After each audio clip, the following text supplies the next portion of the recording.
Dan Bapak memang beruntung, saya sangat beruntung, saya betul-betul beruntung karena memiliki orang tua seperti Bapak tua itu. Jadi dia betul-betul memberi saya kebebasan ke buat apa saja, poinnya satu, tanggung jawab. Nah itu. Anjay.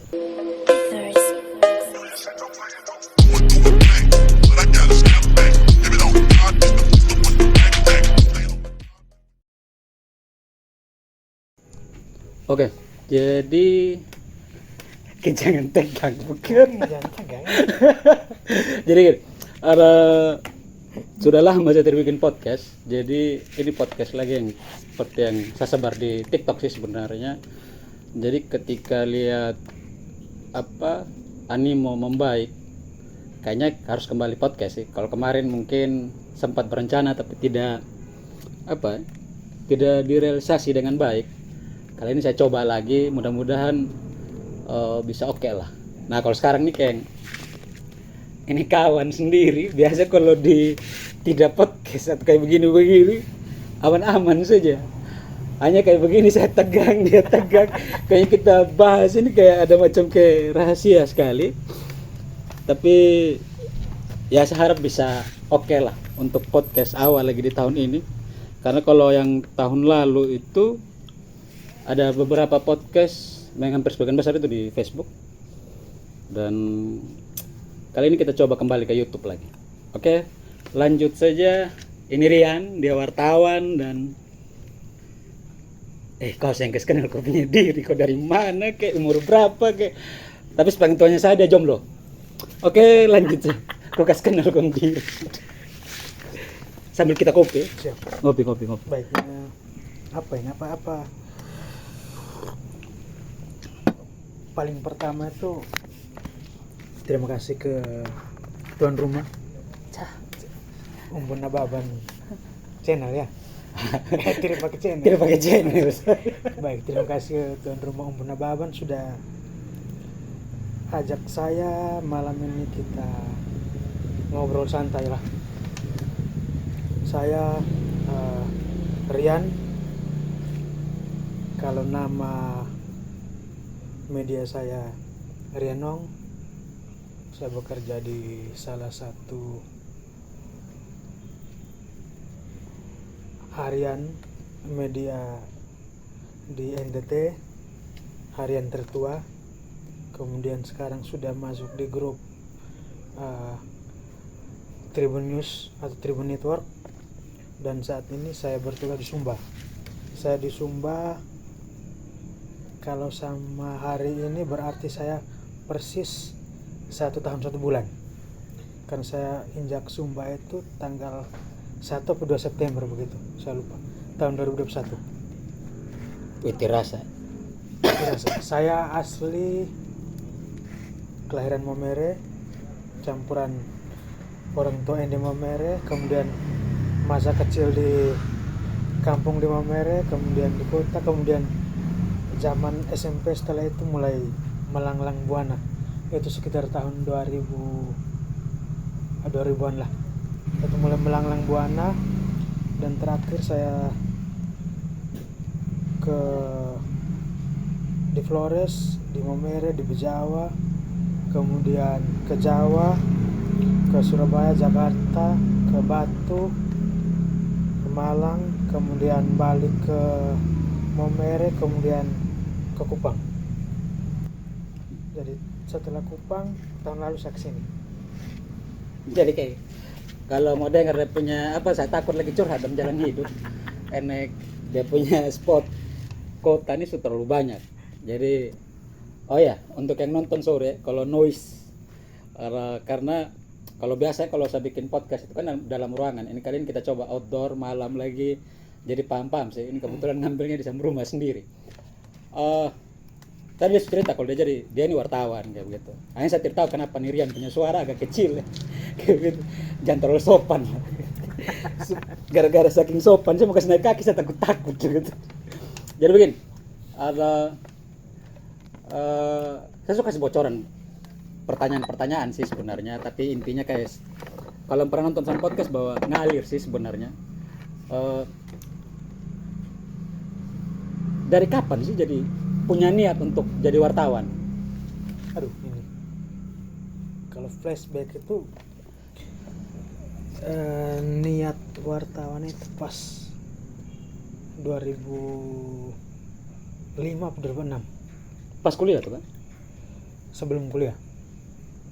Kok bisa? Maksudnya kayak di zaman itu kita kan umur hampir sama. Hampir mendekati 40 kayak begitu. Iya, kami hampir mendekati 40. Hanya saya punya kecil, dia belum. Setahunya saya kayak begitu. Tapi bisa di masa itu kayak akhirnya bisa ada niat jadi wartawan gitu kan. Biasa kalau kita orang timur nih kan kayak PNS gitu. Tiba-tiba jadi wartawan gitu. Mungkin alasan, mungkin ada kejadian apa begitu. Kalau niat tuh apa ya? Awalnya itu kan saya memang aslinya suka baca.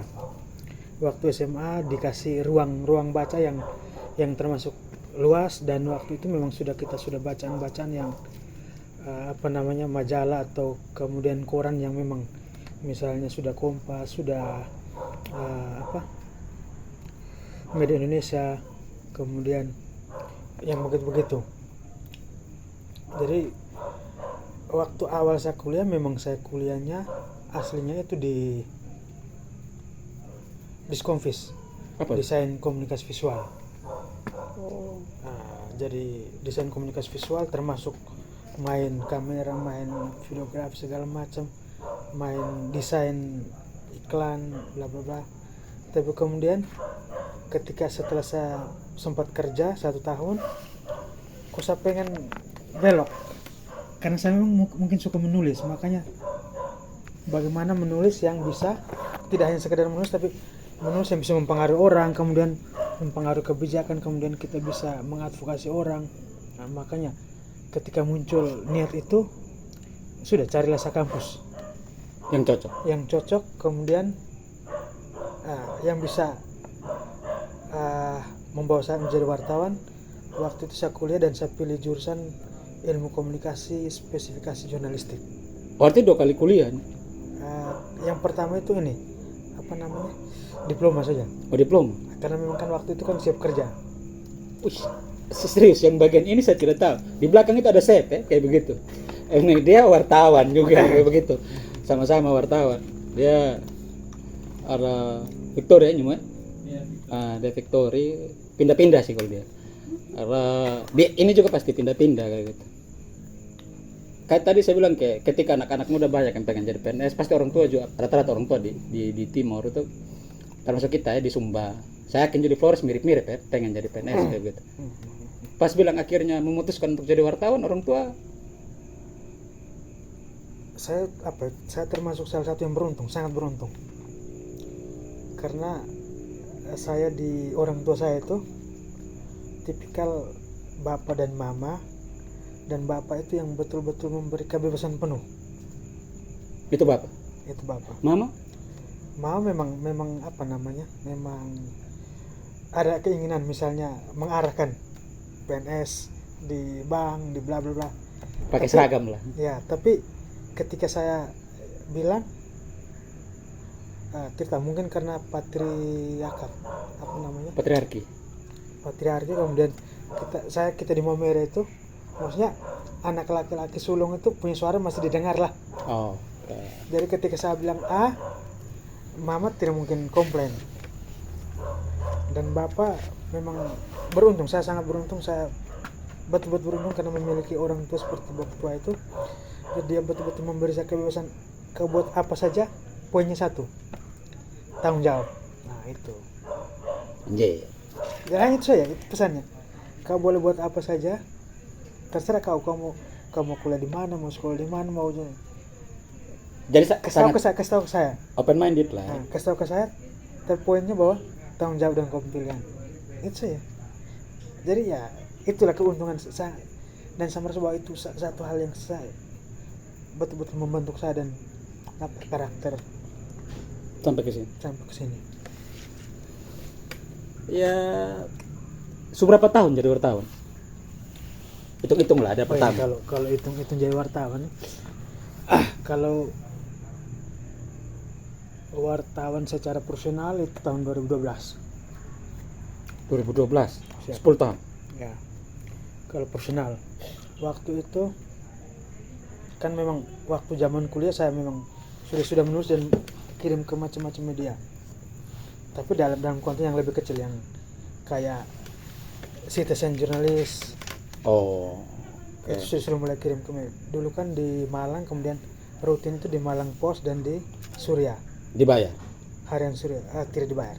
Tapi istilah ketika pas akhirnya maksudnya betul-betul kerja, dapat kontrak kerja gitu. Itu setelah habis kuliah. Setelah waktu kuliah kan kita magang, dan magang juga wartawan. Dan sudah menulis dari situ tahun 2011 atau 10. Oke, intinya kayak berapa? 10 tahun ya. 10 Kayak kita anggap saja 10 tahun. Setelah 10 tahun jadi wartawan pasti banyak cerita, tapi ada satu pertanyaan kunci, kayak puas dengan keputusan akhirnya jadi wartawan dan kerja di dunia jurnalistik sampai detik ini. Kalau bicara soal puas itu kan soal rasa ya, Ya, itu sangat fleksibel. Tapi kalau omong bagaimana pilihan menjadi wartawan, ketika orang melakukan sesuatu yang dia suka itu, ya. jadi Dia suka dan dibayar ya. orang akan menghidupi itu. Misalnya saya hobi menulis dan saya melakukan itu ya, kepuasan itu lebih tinggi daripada, bukan soal uang, maksud bukan soal. Ini bukan cuma sebatas pekerjaan ya.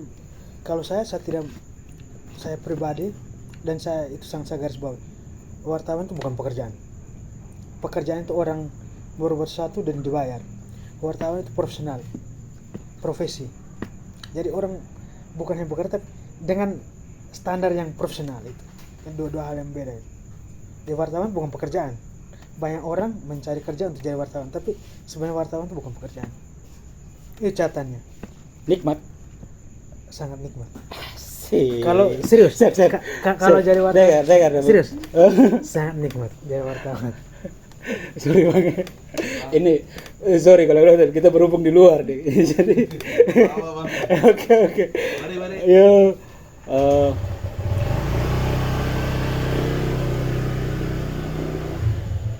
ada satu kata kunci tadi dia bilang, ketika saya tanya bilang nikmat. Sangat nikmat. Oh, artinya ketika tapi tidak semua tentunya nikmat ya. Entah biar bagaimanapun ketika ada uang di situ, ada tuntutan profesionalitas di situ, kita harus ngomong itu pekerjaan. Tentu tidak nikmat semua. Pasti ada suka dukanya, ada. Kalau cerita manis ini tiap orang ini kalau ngomong cerita manis itu pasti biasa dia up lah. Begitu. Tapi kalau untuk kita yang seumuran kayak gini, kalau cerita-cerita pahit biasanya kita simpan sendiri. Tapi bukan untuk overthinking ya, kayak begitu. Mungkin ketika di lapangan itu ada fakta-fakta yang mungkin dia kebetulan dengan saya satu organisasi gitu. Mungkin tidak tidak pas sebenarnya, tidak nyaman dengan perasaan kayak begitu. Mungkin ada satu kejadian apakah atau ada pengalaman apakah yang bikin tak gitu ketika selama proses kerja jadi wartawan kayak begitu. Mungkin ada kesan yang akhirnya menjadi sebuah ingatan gitu. Atau mungkin pernah dapat maitua kayak begitu gara-gara kerja wartawan atau apalah. Oke, kalau sepanjang ini ya, sepanjang beberapa tahun jadi wartawan ini, kayaknya karena kita tahu apa yang kita buat, makanya kita sudah siap konsekuensi. Wartawan itu pekerjaan, mungkin orang bilang pekerjaan gampang, tapi resikonya itu sangat besar Ya. Banyak teman-teman wartawan profesional di luar sana yang dibunuh, yang hilang, yang diculik. Karena wartawan itu kan istilahnya watchdog, penjaga, istilah Pengawal lah. Pengawal masyarakat begitu. Kalau tanda kutip profesional, kan harus kembali ke situ. Tapi saya tidak mau di dalam ruang itu ya. Bagi saya kayak kita bisa di kesempatan lain kita ngomong tentang bagaimana karena seorang jurnalis ya, itu bagaimana mengawal dirinya kayak begitu. Kita tidak ngomong ke sana, Tapi kita cerita ringan-ringan saja kayak begitu. Pernah ada satu kejadian mungkin sebenarnya pengen diangkat dalam tulisan kayak begitu, pengen di up gitu, tapi ternyata akhirnya tidak kayak gitu. Tidak lolos kan biasanya kalau kita wartawan gitu, biasa ada pemret kayak gitu. Padahal menurut kita sebenarnya itu kayak penting sekali ini. Tapi tidak perlu ngomong kejadian apa ya kayak gitu. Kalau itu namanya dalam sistem ya. Kalau media itu kan ada sistem media. Jadi kita mungkin saat ini ada memang yang sangat butuh untuk diangkat, tapi tetap saya ada stratanya. Ketika masuk sana ada filternya. Kadangkala itu tidak lewat. Tapi itu sangat rumit. Tapi untuk saya secara pribadi, kalau saya tetap menulis. Urusan nanti produknya keluar atau tidak itu urusan, karena kita masing-masing punya tugas. Dan tugas saya menulis itu. Dan banyak hal pengalaman itu beberapa juga ya ketika kita tulis terlalu ke kiri, yang di kanan tidak suka, bla bla bla, gonggong cari ya begitu. Biasa itu. Kayak tulis di kanan yang di kiri ya, kan itu biasa itu. Tapi pernah ada kecewa yang cukup dalam? Overall sampai sekarang belum ada. Oke, kita kayaknya lanjut. Ini kan sudah setahun di Sumba. Sebelumnya sudah pernah ke Sumba sebelum bertugas jadi wartawan? Satu kali. Waktu kebetulan waktu itu saya di LSM ada tugas. LSM bang. Ada tugas. Anjir. Tugas di sini. Kemudian saya ingat sekali waktu itu kita kan grup kayak LSM dari luar negeri, kemudian sama-sama kayak LSM lokalnya itu kayak partner lokalnya dikumpulkan di Sumba Timur. Kemudian kita buat kegiatan Sumba Timur. Kemudian saya ingat sekali waktu itu saya ke Kampung Raja, kemudian dikasih pakai sarung foto, dan itu foto yang paling saya suka. Nah kayak Rian ini kalau kita lihat dia punya TikTok atau apa atau postingan di Facebook itu kayaknya sangat senang sekali dengan Sumba. Malah hobi sekali pergi di tempat-tempat yang menurut kita pedalaman, cukup jauh dari kota begitu. Mungkin singkat sih, mungkin apa sih bikin kalau saya tidak perlu bertanya dia betah atau tidak, menurut saya dia betah sekali gitu. Tunggu sebelum masuk kita bertanya, dapat metu tidak di Sumba ini? Dapat metu tidak? Kayaknya kopi agak pahit. Kopi agak pahit. Tidak bisa begitu. Sir, dia dapat metu tidak di Sumba?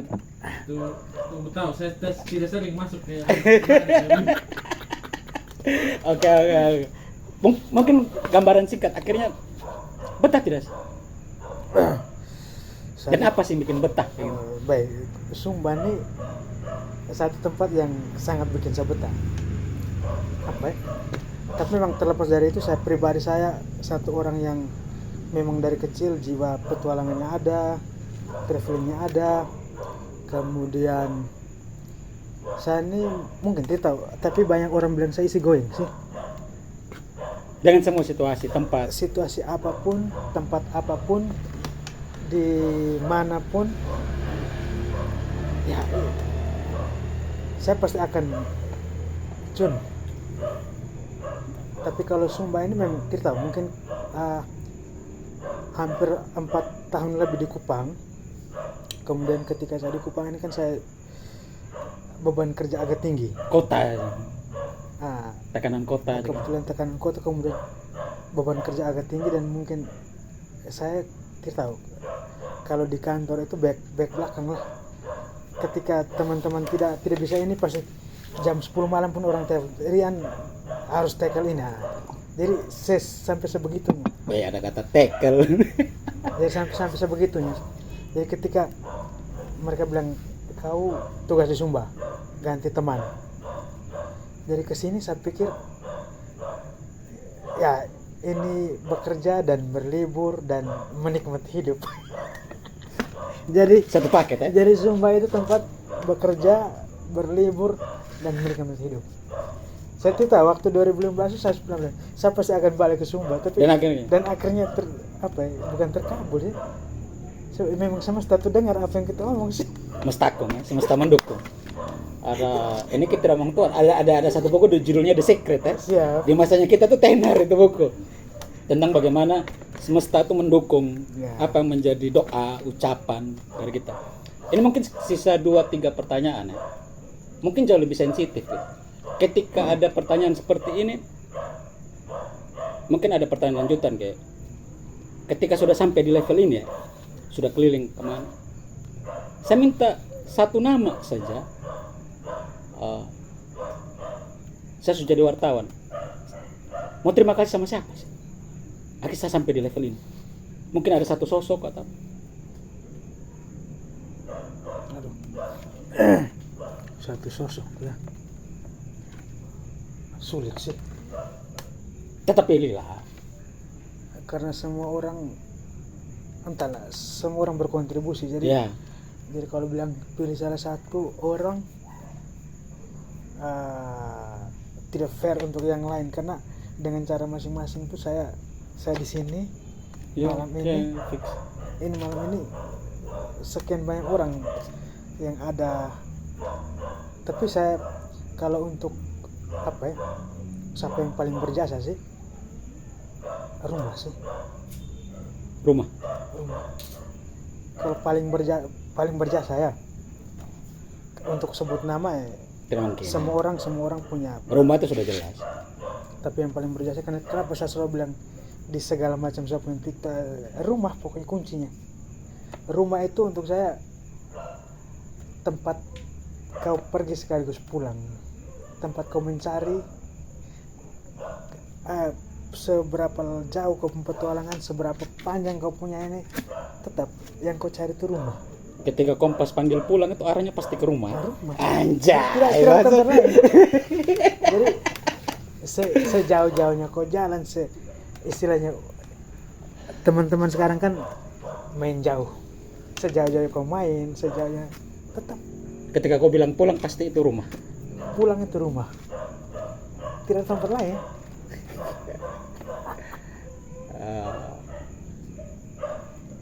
Ya sebelum kita tutup, kok masih jomblo kan? Dia nih umur hampir 40 belum ada maitua yang jelas, nah atau ada maitua yang jelas. Ini kita lebih santai. Saya kau lihat itu, saya sampai mati itu lah. Betul tak serius 20 menit. Ini pertanyaan berat, so hampir 20 menit ya. Iya. Selewat malah nih. Aku ngopi ke isap rokok ke. Siap. Iya, atau mungkin bisa isap rokok, bisa membantu ke. Kalau mau kalian minum kopi itu hanya pas pertanyaan itu pas diangkat. Iya.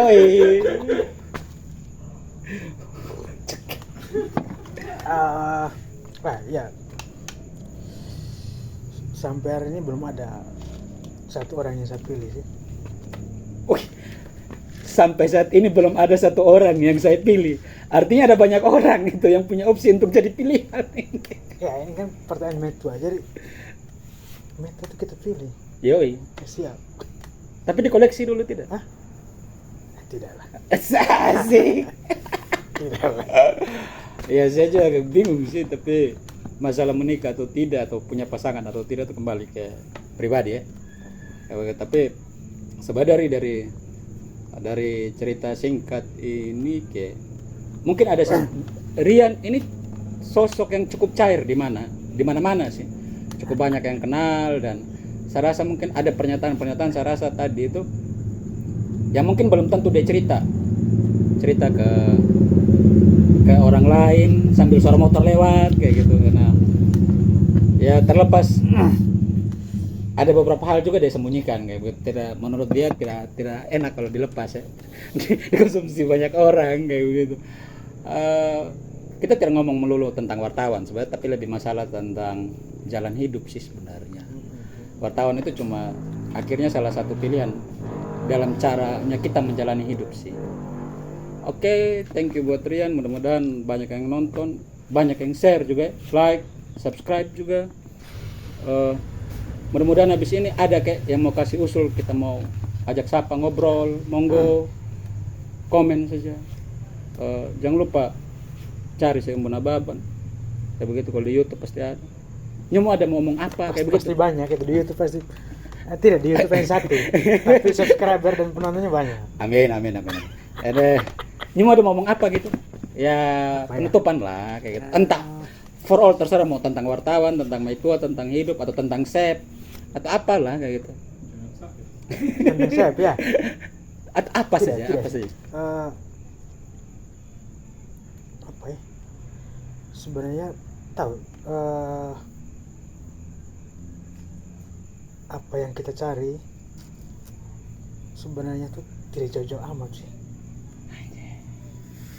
Kadang-kadang kita terlalu jauh mencari. Berat. Tapi yang kita cari itu ternyata ada di depan kita, baik. Ini Tapi untuk masuk begini, untuk bukan kata-kata apa juga, tapi saya percaya bahwa di semua saya punya quote, saya sangat percaya bahwa Tuhan yang pelihara kita.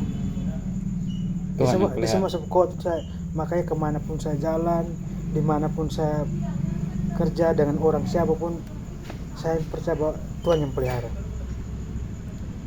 Jadi overall biar saja, karena kau yakin bahwa Tuhan yang pelihara. Karena enak dalam untuk orang-orang kayak saya. Oke, kayaknya ini penutupan yang reflektif ya ketika ngomong Tuhan yang pelihara. Karena kadang ketika ada kejadian pahit orang berpikir bahwa Tuhan tidak lagi memelihara. Betul. Oke, thank you untuk semua. God bless buat yang nonton. Itu saja. Thank you semua. Gas. Set. Thank you.